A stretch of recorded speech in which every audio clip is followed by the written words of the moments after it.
বিজ্ঞানী বলল, বেটারা ভুয়া কথা, মিথ্যে কথা মানুষকে তোমরা বলো কেন? কিসের কবরে আযাব? তোমরা যদি প্রমাণ দেখতে চাও তাহলে মুসলমান মারা গেলে আমাকে ডাক দিও, আমি প্রমাণ করে দেব কবরের জমিনে কোনো আযাব হয় না। জোরে কন নাউযুবিল্লাহ। ঠিক আছে, একজন মুসলমান মারা গেল, ওনাকে সংবাদ দেওয়া হলো, স্যার একজন মুসলমান মারা গেছে। বা ঠিক আছে, কবর খোঁড়ো, আমি আসতেছি। গাড়ি চলে আসলো, তলপি তলপা মেশিন ব্যাগ ব্যাগেজ নিয়ে আসলো।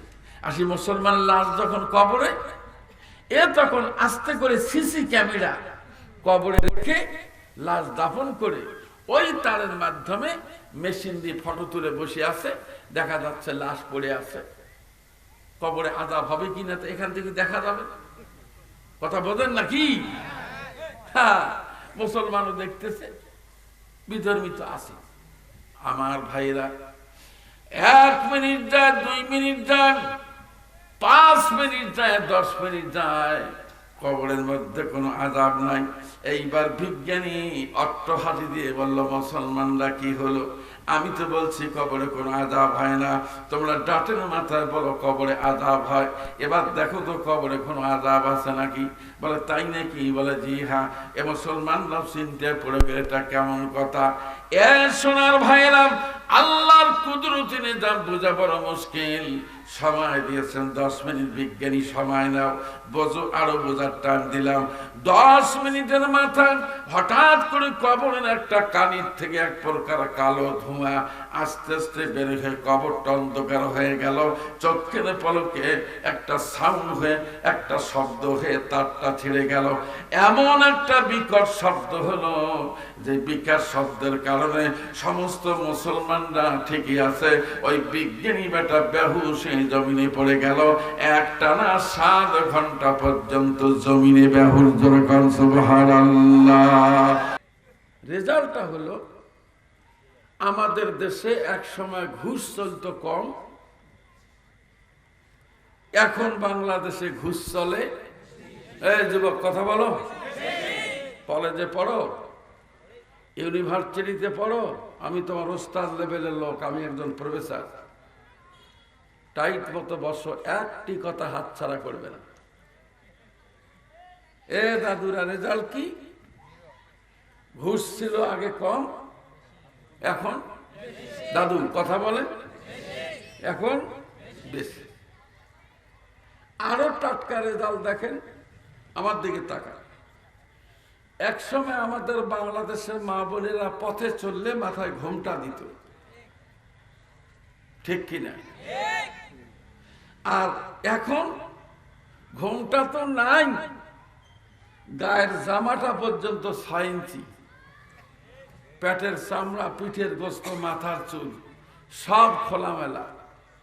আগে পর্দা যাও ছিল, এখন সেটাও নাই। কথা কি ঠিক? কথা কি ঠিক? এক সময় আমাদের বাংলাদেশে সুদের কারবার ছিল কম, এখন বেশি। এক সময় চোর এবং ডাকাত ছিল মূর্খ,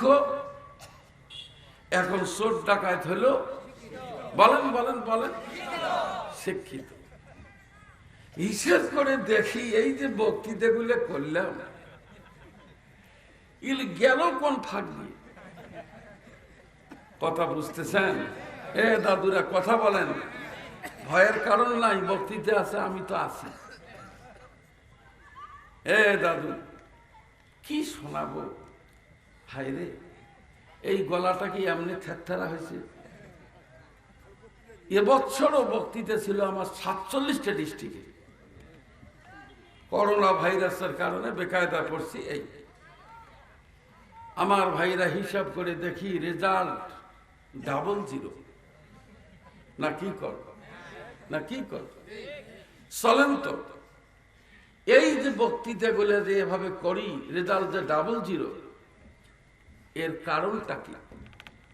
চলেন আমরা সবাই মিলে এর কারণ খুঁজে বের করব। কি কারণে বক্তৃতায় এদেশে কাজ হচ্ছে না? শোনার দরকার আছে, দরকার আছে। আমার ভাইরা, আমরা আজকে কারণগুলো খুঁজে বের করব। এক, দ্বিতীয় নম্বরে কি করলে এ জাতির মানুষ সোনার বাংলায় সোনার মানুষে রূপান্তরিত হবে? এই কথাগুলি, now I am very much willing to narrate all this point by the light of Quran আর হাদিস।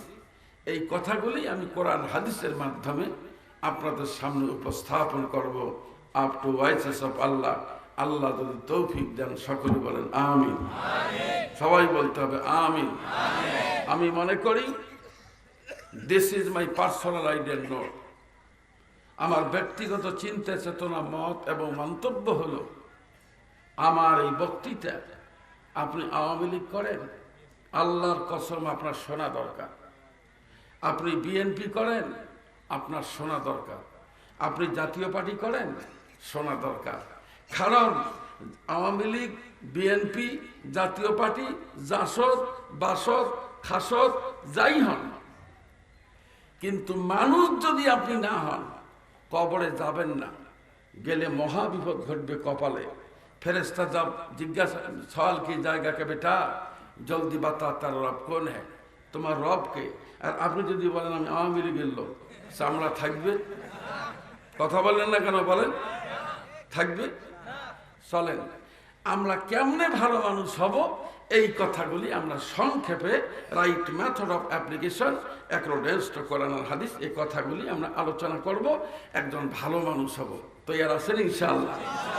রেডি?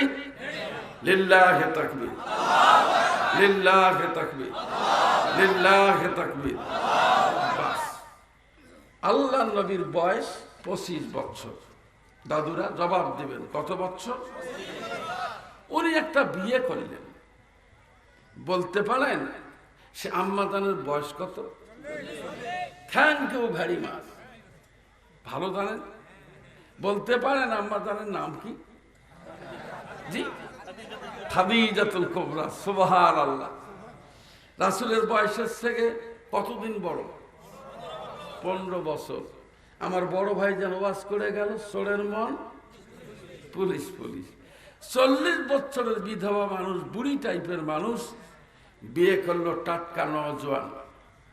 তার মনে একটা ভয় আছে যে মোহাম্মদ বুঝে বিয়ে করলো না না বুঝে বিয়ে করলো, এ বিয়ে টেকে কি না, এটা ভয় আছে না? আমার ভাইরা, 25 বছরের নবী নাম মোহাম্মদ, হি ওয়াজ বর্ন ইন মক্কা। মক্কার জমিনে জন্মগ্রহণ করা মানুষটি 25 বছর বয়সে বিয়ে করার পর ঘরের বারান্দার মধ্যে দাঁড়িয়ে দুখানা হাত চোখে মুখের মধ্যে লাগাই দিয়া বিশ্ব নবী ফুপিয়ে ফুপিয়ে কান্নায় ভেঙে পড়লেন। যেরকম সুবহানাল্লাহ। বয়স কত? টাটকা নওজোয়ান জান্নাতি মানুষ, বোঝেন না? ইসলামের দরদি সোনার চান ভাইরা, চৌধুরী পাড়ার ভাইরা, একটা কথা হাতছাড়া করবেন না। রাসূল যখন কানতে কানতে হয়রান, ঠিক এই সময় আম্মা জান খাদিজাতুল কুবরা রাদিয়াল্লাহু তাআলা আনহা তিনি চিন্তায় পড়ে গেলেন, সর্বনাশ, এই তো বুঝি আমার স্বামী মোহাম্মদ, আমার সম্পর্কে তার একটা আন্ডারস্ট্যান্ডিং এসেছে, হয়তো বা মনের দুঃখে কান্নাকারি করতেছেন। আম্মা জান one step and then another and the longest walk is indeed. হাঁটি হাঁটি পা পা করে বিশ্ব নবীর জান্নাতি কদমের কাছে দাঁড়িয়ে চোখে মুখে হাত লাগিয়ে দিয়ে বললেন, স্বামী গো, 25 বছর বয়সে আপনি 40 বছর বয়সের এক মহিলা বিয়ে করলেন। আপনি যদি বিয়ে করার পরে সুখী না হয়ে থাকেন, মনে যদি কোনো কষ্ট পেয়ে থাকেন, আনন্দ যদি আপনার কম হয়, আমি পারমিশন দিলাম উঠতি বয়সের একটা তরুণী বিয়ে করে আপনি আনন্দ করেন। অন্তত পক্ষে বারান্দার মধ্যে দাঁড়িয়ে দাঁড়িয়ে আপনি কাঁদবেন না।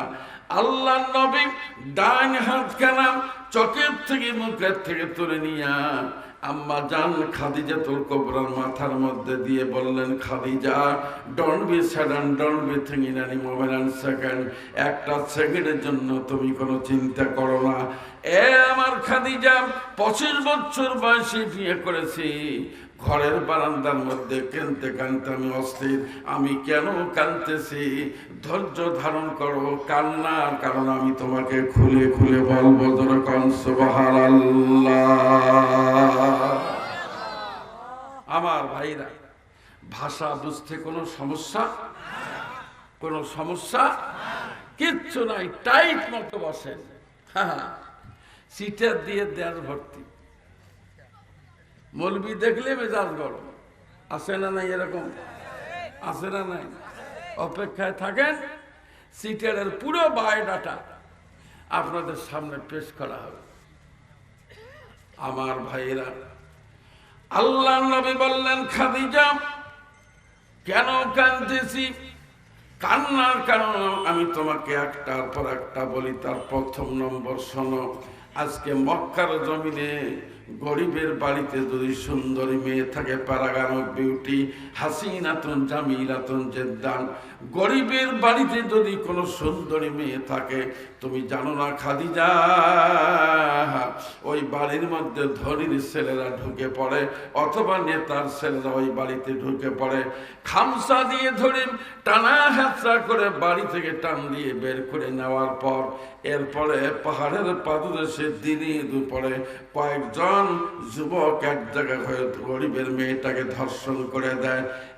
খাদিজা, মক্কার জমিনে কোনো যুবতী যদি ধর্ষিত হয়, জীবনে সে স্বামী পায় না, মেয়েটা কাঁদতে কাঁদতে তামাম জিন্দেগি চলে যায়। ওরে আমার খাদিজা, এই যে গরিবের বেটি মানুষেরা ধর্ষণ করে, এই সমাজের মধ্যে দেখার কেউ নাই, এই সমাজের মধ্যে কোনো বিচার ব্যবস্থা নাই। চৌধুরী পাড়ার ভাইরা, রাসূল বললেন, খাদিজা দ্বিতীয় নম্বর কারণ শোনো, আজকে সমাজের দিকে তাকাও, সমাজের মানুষের হাতের মধ্যে মদের বোতল, গ্যালনে গ্যালনে বোতলে বোতলে মানুষ মদ খায়, ন্যাংটা হয়ে পাগল পাড়া হয়ে মদমত্ত হয়ে তারা রাস্তায় পড়ে থাকে, পথে ঘাটে পড়ে থাকে, দেখার কেউ নাই, বাধা দেওয়ার মতো কেউ নাই। মাইট ইজ রাইট, জোর যার মূল্য তার, যার যতটুকুন শক্তি সে অতটুকুন জায়গা দখল করে। খাদিজা, সব কিছু মিলে সুদ, ঘুষ, অপহরণ, ধর্ষণ, খুন খারাপি, রাহাজানি, চিনতেই সব কিছু মিলে গোটা সমাজ এখন অস্থির অবস্থা, সমাজটা এখন অশান্ত অবস্থা। খাদিজা, 17 বছর বয়সে মানুষের কল্যাণের জন্য, মানুষের উপকারের জন্য আমি একটা সংগঠন তৈরি করেছিলাম, তার নাম ছিল হিলফুল ফজল, কিন্তু মানুষেরা সেটা মেনে নেয় নাই। কি করি চিন্তা করতে করতে বয়স আমার 25 বছর হয়ে গেল। ওরে আমার খাদিজা, আমি চাই অস্থির সমাজটা স্থির হয়ে যাক, অশান্ত সমাজটা শান্ত হয়ে যাক। খাদিজা, অস্থির সমাজটাকে স্থির করার জন্য, অশান্ত সমাজটাকে শান্ত করার জন্য চিন্তা করতে করতে কুল কিনারা খোঁজে না পেয়ে আমি চোখের পানি ছেড়ে দিয়ে কাঁদতেছি। আমার খাদিজা, নিঃসন্দেহে তুমি একজন বুদ্ধিমতী মহিলা, তুমি আমার সামনে বসো, দুইজনে পরামর্শ করি কোন কাজটা করলে জাতির মানুষ শান্তি পাবে, স্বস্তি পাবে, নিরাপত্তার গ্যারান্টি পাবে, ওই কাজটা আজকে থেকে আমি চালু করবো। যেরকম সুবহানাল্লাহ বলেন, আল্লাহু আকবার।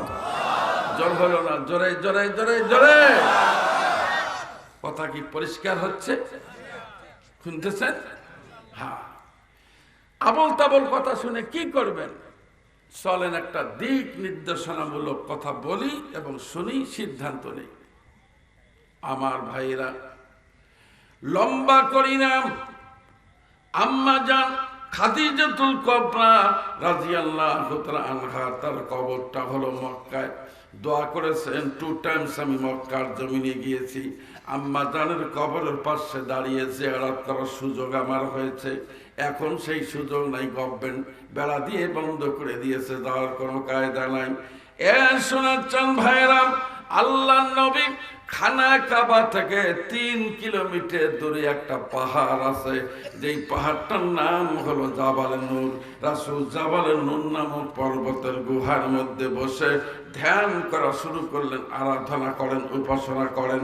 কোন পথে মানুষের শান্তি এবং স্বস্তি নিরাপত্তার গ্যারান্টি।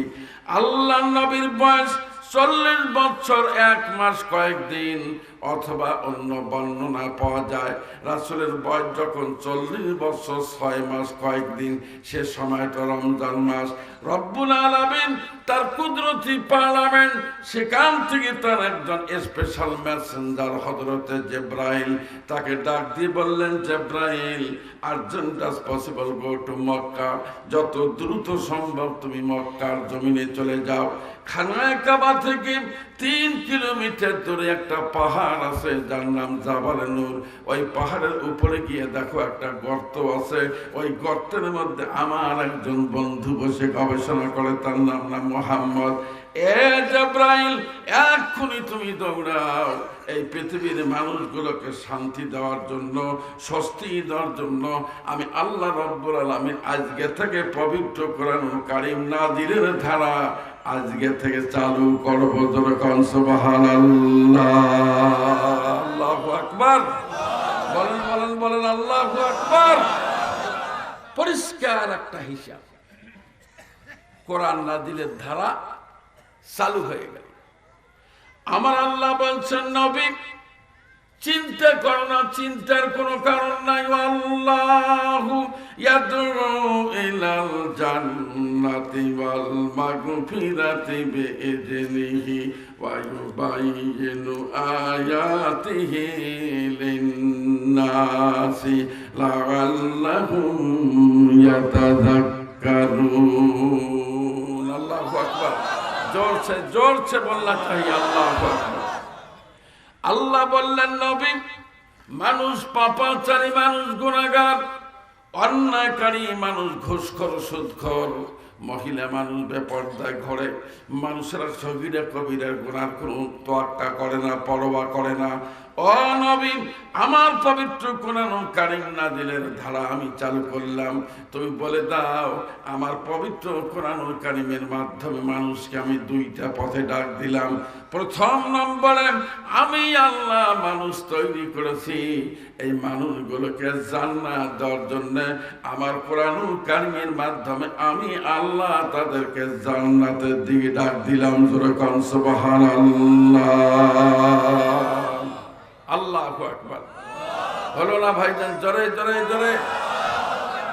কোন দিকে ডাক দিলেন বলেন? কোন দিকে? জান্নাতের দিকে। আমার আল্লাহ বললেন, নবী দ্বিতীয় নম্বরে এই মানুষগুলি পাপাচারী, গুনাহগার, তাদের দিনের গোনা, রাতের গোনা, জঙ্গলের গোনা, ময়দানের গোনা, দোকানের গোনা, রাস্তার গোনা, হাটের গোনা, ঘাটের গোনা, সগীরা গোনা, কবিরা গোনা, জাহিরি গোনা, বাতিনি গোনা, শিরকি গোনা, বেদাতি গোনা, নানান প্রকার গোনার কার্য নিয়ে তার অস্থির অবস্থা আছে। নবী গো, কোরআনুল কারীমের মাধ্যমে ডাক দিলাম। আমার কোরআনুল কারীমের মাধ্যমে কোনো মানুষ কোরআনুল কারীমের ডাকে যদি সাড়া দেয়, আমি আল্লাহ ঘোষণা করলাম তাদের জীবনের গুনাহ মাফ করে দেব, আমি তাদের জন্য জান্নাতের সিট নাম্বার দেব। জোরে কোন সুবহানাল্লাহ, আল্লাহু আকবার। জোরে জোরে জোরে জোরে জোরে। কষ্ট হইতেছে? যদি কোনো কারণে বক্তৃতা একটু লম্বা হয় কষ্ট হবে? আমার কয়েকজনে বলছেন, হুজুর কয় মিনিট বলবেন? আমাকে সে চুক্তি আমার পাবলিকের সাথে, আমি আমার চ্যাপ্টার ফাইনাল না করে উঠবো না।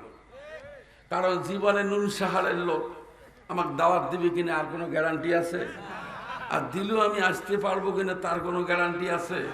আজকে এসেছি, আমিও বলবো, আপনারাও রাজি আছেন তো? ইনশাআল্লাহ। লাগান তাকবীর, লিল্লাহে তাকবীর, লিল্লাহে তাকবীর, লিল্লাহে তাকবীর। বাস আমার ভাইরা, আল্লাহ বললেন, নবী আর গর্তের ভিতরে থাকা যাবে না, গর্তের থেকে বেরিয়ে পড়ো। জনসমক্ষে যাও, মানুষের সামনে যাও, লোকালয়ে ফিরে যাও, মানুষের সামনে গিয়ে তুমি একটা নোটিশ জারি করে দাও, বল ইয়া আইয়ুহান নাসু ইন্নামা আনা লাকুম নাযীরুম মুবিন। আল্লাহু আকবার, জোরে জোরে জোরে জোরে। আল্লাহ বললেন, নবী তুমি বলে দাও, হে মানব গোষ্ঠী, হে পৃথিবীর মানুষ, নিঃসন্দেহে আমি তোমাদের কাছে একজন ভীতি প্রদর্শনকারী হিসেবে এই তোমাদের কাছে এসেছি, সাবধান হও। আমি সাধারণ মানুষ নই, আমি এমন একজন মানুষ, আমাকে আল্লাহ সুবহানাহু ওয়া তাআলা নবুয়তের অ্যাপয়েন্টমেন্ট দিয়েছেন। সুবহানাল্লাহ, সুবহানাল্লাহ, সুবহান। আমার ভাইয়েরা, গভীর মনোযোগ দিবেন। এই পবিত্র কোরআনুল কারীমের ভিতরে মহান আল্লাহ ঘোষণা করেছেন, নবী আর তোমাকে এই গর্তের ভিতরে থাকা যাবে না। এখন তুমি বেরিয়ে পড়ো, মানুষের কাছে যাও, মানুষের কাছে গিয়ে কোরআনুল কারীমের বাণীগুলো পৌঁছিয়ে দাও। ইয়া আইয়ুহার রাসূল বাল্লিগ মা উনজিলা ইলাইকা মির রাব্বিক। ও নবী, তোমার রবের পক্ষ থেকে কোরআনুল কারীমের যে অংশ নাজিল হয়, এক্ষুনি সেই কথাগুলো মানুষের কাছে পৌঁছিয়ে দাও। এটি তোমার নবুয়তের দায়িত্বের, তোমার রাসূলের দায়িত্ব। যেরকম সুবহানাল্লাহ, আল্লাহু আকবার, জোরে জোরে জোরে জোরে। রাসূলের কাজ কি? কোরআনের কথা মানুষের কাছে পৌঁছিয়ে দাও, এটা হলো কাজ। আলহামদুলিল্লাহ, বলেন বলেন বলেন, দেরি করবেন না। যখন যা বলতে বলি দ্রুত বলেন, দ্রুত কথাগুলো বলে দেব। অনেক কথা সামনে। সোনার ভাইরা মনোযোগী হন। কি যে বিপদ এই কপালে এ জাতির, হাইরে ভালো কথা মানুষ শুনতে চায় না। এমন দুর্ভাগ্য জাতির যে বেটি গান গায় 8টা স্বামী। কয়টা স্বামী? আমাদের দেশে যার 3 জন স্বামী হয়, কোনো মহিলার সাথে ঝগড়া করলে সে মহিলা কয় যে, বোন দেখ, তোর সাথে আমি পাবো না, তুই 3 ভাতারি লোক, তোর সাথে আমি পাবো না। আসে না এই ভাষাটা? তাহলে যার 8টা স্বামী সে কয় ভাতারি? এই মেয়ে কয় না কথা, 8 ভাতারি। হায় রে, 8 ভাতারি মহিলা অঙ্গ দোলে আর ড্যান্স দেয়ার গান গায়। হায় রে জাতির সন্তান, যে বেটি 8 ভাতারি, যে বেটি ড্যান্স দেয়ার গান গায়, এ জাতির মানুষ তাকেই বাংলাদেশে বড় শেয়ার দেয়। আস্তে কোন মহিলারা শুনবে, ঠিক না ব্যাটিক করলাম? ঠিক না ব্যাটিক করলাম? এ জাতির কোন জাত নেই। ঠিক না ব্যাটিক করলাম? ঠিক না ব্যাটিক করলাম? চলেন, আল্লাহ নবী পবিত্র কোরআনুল কারীমের কথা মানুষকে যখন বলতে গেলেন, মক্কার কাফের বেঈমান ফাসিক ফুজ্জার লম্পট তস্কর বিশ্ব নবীর গায়ের মধ্যে আঘাত করা শুরু করলেন। সোনার ভাইরা, মায়ের খেতে খেতে রাসূল অস্থির অবস্থা, ঘরের ভিতরে ঢুকে পড়লেন। চিন্তায় পড়ে গেলেন, কি করা যায়, কেমনে মানুষের সামনে কোরআনের কথাগুলো বলি। আমার আল্লাহ বললেন, ওয়া ইল্লাম তাফআল ফামা বাল্লাগতা রিসালাতাহু। ও নবী, তুমি যদি মারির ভয়, হামলার ভয়, মামলার ভয়, বয়কটের ভয়, পিছনের ভয় তুমি যদি কোরআন প্রচার থেকে বন্ধ থাকো, ও নবী, তোমার নবুয়তের দায়িত্ব পালন হবে না। পিঠের চামড়া গেলেও তোমার কাজ হলো কোরআনের বাণী পৌঁছিয়ে দেওয়া। সুবহানাল্লাহ, সুবহানাল্লাহ, সুবহানাল্লাহ। মহা বিপদ। তবে পার্থক্য একটা বলি, রাসূল কোরআনের কথা বলতে গিয়ে রাসূল মার খেয়েছেন। ঠিক আছে তো? এ দাদু কথা বলেন জলদি, ঠিক আছে তো? আর আমরা কোরআনের কথা বলতে গিয়ে মুরগির ঠ্যাং খাই। খাওয়া ঠিকই আছে, রাসূল খাইলেন মার, আর আমরা মুরগির ঠ্যাং। এ শোনাচ্ছেন ভাইয়েরা, রাসূল মার খেলেন কেন? আর আমরা মুরগির ঠ্যাং টাটকা, মুরগির ঠ্যাং কুসকুস নুস নুস কসকস নস করে কট কট মট মট করে কামড়ায় খাই। কি কারণ? আল্লাহর কসম করে বলি, আজও যদি আপনি কোরআনের সঠিক কথা মানুষের কাছে বলেন, আগামীকাল নিঃসন্দেহে বাংলাদেশের 14 শিখির ভিতরে ভাত জুটবে। কথা বলেন, ঠিক বলছেন বেঠি? ওয়া ইল্লাম তাফআল ফামা বাল্লাগতা রিসালাতাহু। ও নবী, মায়ের হোক পিটন হোক যাই হোক, তোমার কাজ হলো এই কলেমার কথা, এই কোরআনের কথা মানুষের কাছে পৌঁছিয়ে দেওয়া। সুবহানাল্লাহ। হলো না? হলো না? জোরে জোরে জোরে। আমার ভাইরা, মার খেতে খেতে আল্লাহর নবী অস্থির হয়ে গেলেন। আমার আল্লাহ সান্ত্বনা দিয়ে বললেন, নবী গো, তুমি চিন্তা করো না, মানুষ তোমার উপর হামলা করবে, মামলা করবে, রক্তাক্ত করবে, শরীরটা কেটে যাবে, ফেটে যাবে, এই জন্য তুমি চিন্তা করো না। ওয়াল্লাহু ইয়াসিমুকা মিনান নাসি ইন্নাল্লাহা লা ইয়াহদিল কাওমাল কাফিরিন। আল্লাহু আকবার। জোরে জোরে জোরে জোরে জোরে। ও নবী, মানুষ তোমাকে মারার সিদ্ধান্ত নিবে, কাফেরেরা অপকৌশল গ্রহণ করবে তোমাকে হত্যা করার জন্য। ও নবী, আমি তোমাকে জীবনের গ্যারান্টি দিলাম, কাফেরেরা যতই দুর্বিসন্ধি করুক, যতই চিটারি বাটপাড়ি করুক, তোমাকে মারার জন্য আসবে, কিন্তু তোমাকে মারতে পারবে না। তোমার জীবন হেফাজতের দায়িত্ব আমি আল্লাহ। আরো জোরে, আরো জোরে। তার রাসূলের জীবন হেফাজত করবেন কে? আর একবার বলেন। এর একটা বাস্তব কথা বলি, মন খারাপ করবেন, মাইন্ড করবেন, আর করলে বা করার কি আছে? সেটা হলো এই, আমাদের বাংলাদেশে এক মৌলবীর ফাঁসি রায় হলো, ফাঁসি রায় হলো। আর এক মৌলবী, সেরাও মৌলবী, সে মৌলবী আবার এই রায় শুনে 40 মণ মিষ্টি বিতরণ করল। হ্যাঁ, ইন্টারনেট, ফেসবুক ঝড় উঠে গেল।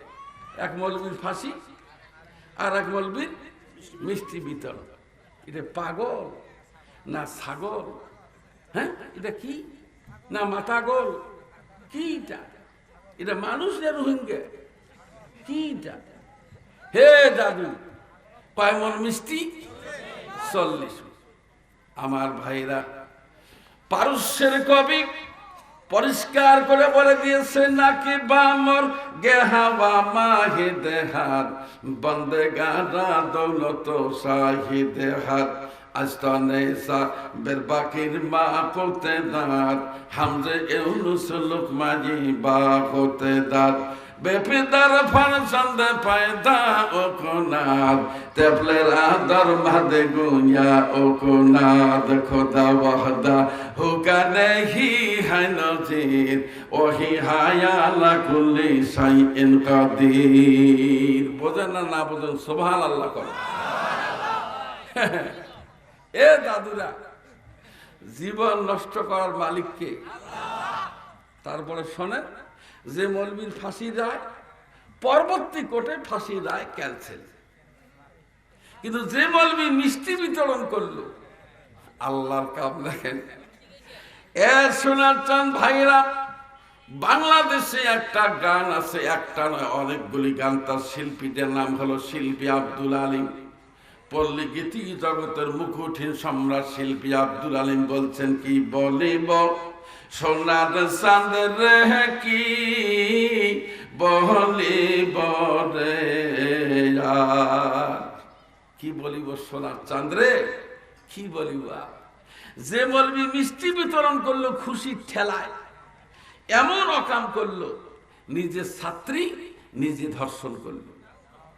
তাও সে ছাত্রী পরে আই ক্লাসে চিন্তা করলো, অকাম তো করলাম, এ যদি বেঁচে থাকে তাহলে তো আমার বিরুদ্ধে মামলা করবে।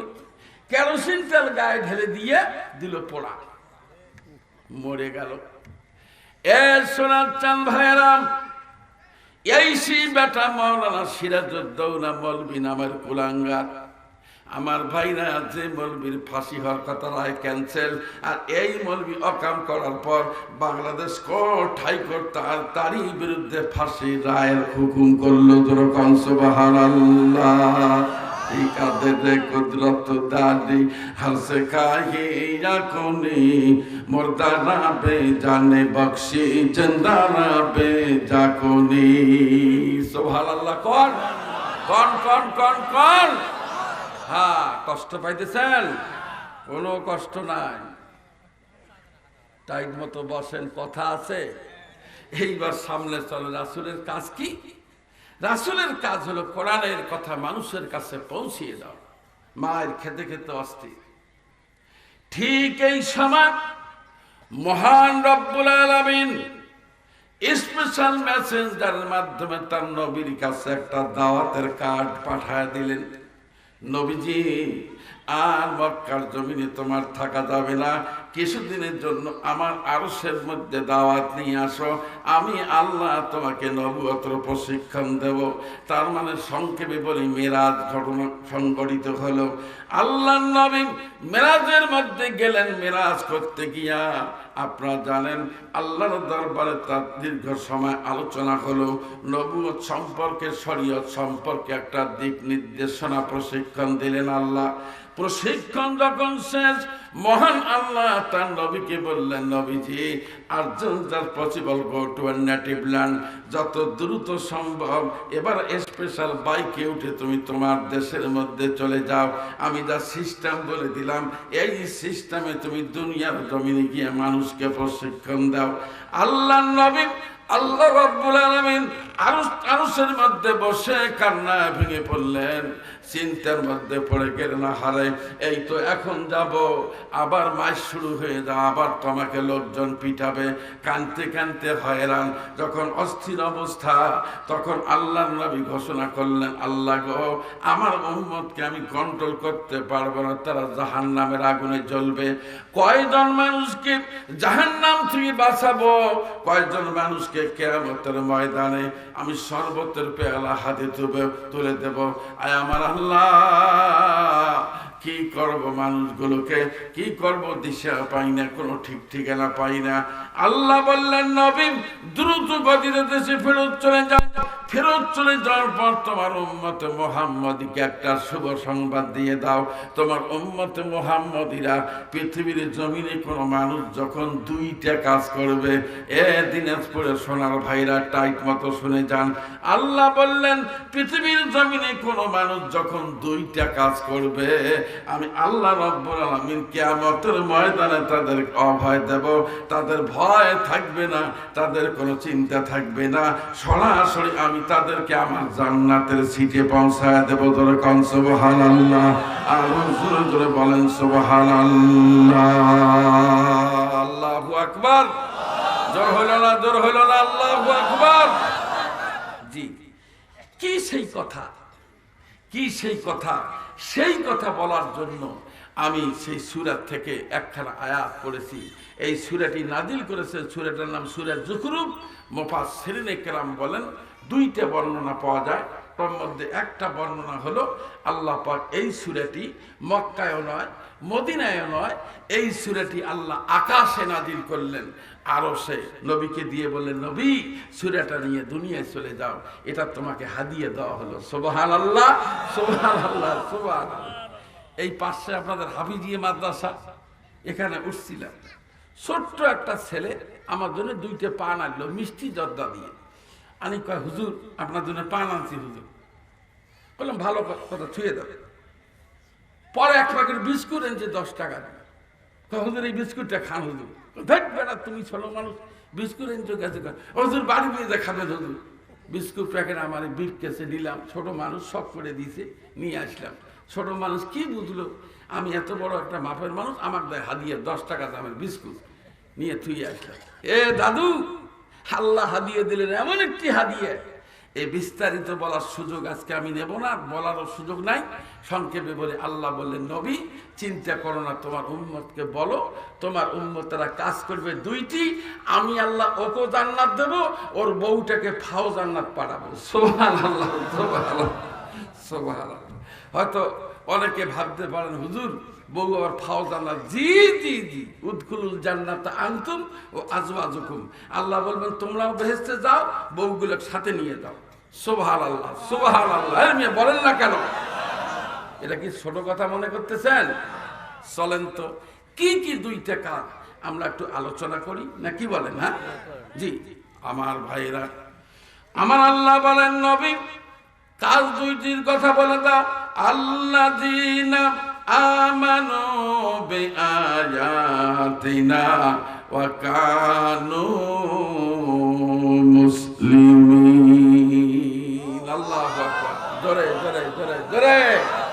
আল্লাহ বললেন নবী এই পৃথিবীর জমিনে যে মানুষগুলি, তুমি মানুষকে বলে দাও এই পৃথিবীর জমিনে যে মানুষগুলি দুইটি কাজ করবে, তার প্রথম কাজটা কি? তার প্রথম কাজটা হলো এই মানুষগুলোকে বলে দাও, সেটা হলো আমার যে সমস্ত বিষয়াদি আছে ঈমান আনার মতো, এই বিষয়াদিগুলো নিদর্শন সমূহের উপরে যে মানুষগুলি ঈমান আনে, এটা হলো প্রথম কাজ। এটা মানুষের জীবনের প্রধান কাজ। প্রথম কাজটা হলো ঈমান আনা। ভাইজান কি আনা? কথা বলেন। খুশি হলেন? খুশি হওয়ারই কথা। কম বেশি ঈমান আছে তো, না কথা বল না কেন? নাই? ঈমান আছে তো, এই জন্য আমরা তো খুশি। ঈমান যেহেতু আমাদের আছে, দিনাজপুরের লোক আমরা, দিনাজপুরের ইতিহাস যে কত মারাত্মক অনেকেই জানেন না। এগুলো আমরা পড়াশোনা করেছি, তা আজকে আর এগুলো বলবো না। দাদু এখন প্রশ্ন হলো যে ঈমান আনা, ঈমান আপনারও আছে, আমারও আছে, আমার এই ছাড়ের আছে, আমাদের সকলের ঈমান আছে, ভালো কথা। কিন্তু বাজান কম পক্ষে যারা পরিমাণ কোন মানুষের ভিতরে যদি ঈমান থাকে, বিশ্বনবী বলেছেন, উনি ঘোষণা করেছেন, যারা পরিমাণ যদি কোনো মানুষের ভিতরে ঈমান থাকে, ঈমান নিয়ে লোকটা যদি মরে যায়, কিয়ামতের ময়দানে যদি প্রমাণ হয় লোকটা পাপাচারী গুনাহগার, লোকটা জাহান্নামে যাবে। ঈমানদার মানুষকে জাহান্নামের মধ্যে রব্বুল আলামিন পাঠাবার পর এরপরে কোনো না কোনো দিন মহান আল্লাহ জাহান্নামের কিনারের মধ্যে গিয়া কুদরতি হাতখানা আগুনের মধ্যে ঢুকায় দিয়ে আস্তে করে টান দিয়ে মানুষটাকে তুলে নিয়ে ঈমান থাকার কারণে জাহান্নাম থেকে বের করে গোসল করা দিয়ে আমার আল্লাহ পুনরায় জান্নাতে পৌঁছায় দিবে। যেরকম সুবহানাল্লাহ। ঈমান যদি থাকে, আজ হোক কাল হোক, জেল হোক জরিমানা হোক, একদিন না একদিন আল্লাহ পাক আমাদেরকে জান্নাত দিবেই দিবে, কোনো সন্দেহ নাই। একথা বলেছেন কে? একথা বলেছেন নাম মুহাম্মদ, হি ওয়াজ বর্ন ইন মক্কা। একথা বলছেন মদিনাওয়ালা, একথা বলেছেন কামলিওয়ালা, একথা বলেছেন জান্নাতের 8টি চাবি যার হাতে জমা, সেই নবী মুহাম্মদুর রাসূলুল্লাহ সাল্লাল্লাহু আলাইহি ওয়াসাল্লাম। তিনি বলছেন ঈমান থাকলে আল্লাহ একদিন না একদিন জান্নাতে পৌঁছায় দিবেন। সুবহানাল্লাহ সুবহানাল্লাহ সুবহানাল্লাহ। কিন্তু বাজান এই ঈমান সব মানুষ আনতে পারে না। কথাটা ভালো করে বোঝেন, সব মানুষ ঈমান আনতে পারে না। ঈমান আনবে কারা? আমার আল্লাহ কোরআনুল কারীমের ভাষায় বলেছেন, নবী আমার, ওয়ালাউ শাআ রাব্বুকা লাআমানা মান ফিল আরদি কুল্লুহুম জামিআ। আল্লাহু আকবার। জোরে জোরে জোরে জোরে জোরে। আল্লাহ বললেন, নবী তোমার দায়িত্ব হলো কথা পৌঁছায় দাও। ঈমান কে আনবে কে আনবে না এ চিন্তা তোমার নাই। রব যদি ইচ্ছে করতেন একদিনে অল্প সময় তাম বিশ্বের সমস্ত মানুষকে ঈমান ওয়ালা করে দিতেন। আল্লাহ পাক তা করেন না। ঈমান কাকে দেন? ঈমান যাদেরকে আল্লাহ পছন্দ করেন তাদেরকে আল্লাহ ঈমান দেন।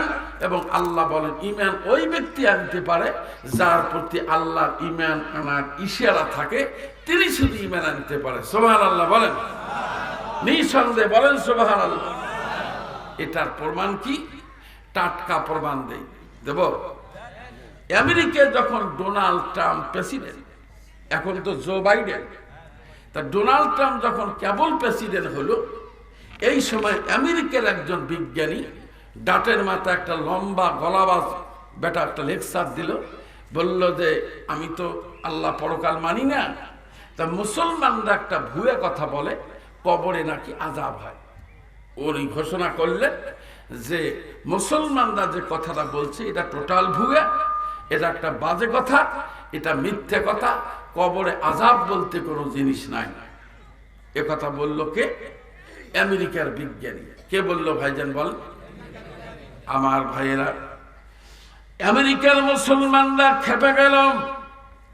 গোটা বিশ্ব আমাদের ক্ষুদ্র আয়তন বিশিষ্ট বাংলাদেশ, আমাদের প্রতিবেশী মহারাষ্ট্র হলো ভারত, এরপরে পাকিস্তান, এরপরে চীন, Japan, German, Indonesia, Thailand, Kuwait, Qatar, Abu Dhabi, Saudi আরবে, British France, America, Bulgaria, Somalia, Mongolia, Zambia, Gambia, Ethiopia, Norway, তাম বিশ্বের জমিনের মধ্যে বর্তমান মুসলমানের সংখ্যা হলো 160 কোটি।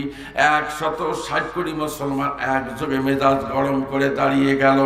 বিজ্ঞানীর কাছে মুসলমানদের একটা প্রতিনিধি দল হাজির হয়ে বলল, স্যার আপনি বিজ্ঞানী মানুষ, আপনার বিজ্ঞান নিয়ে থাকেন, কিন্তু 160 কোটি মুসলমানের ইমানের কলিজা আপনি আঘাত দিলেন কেন?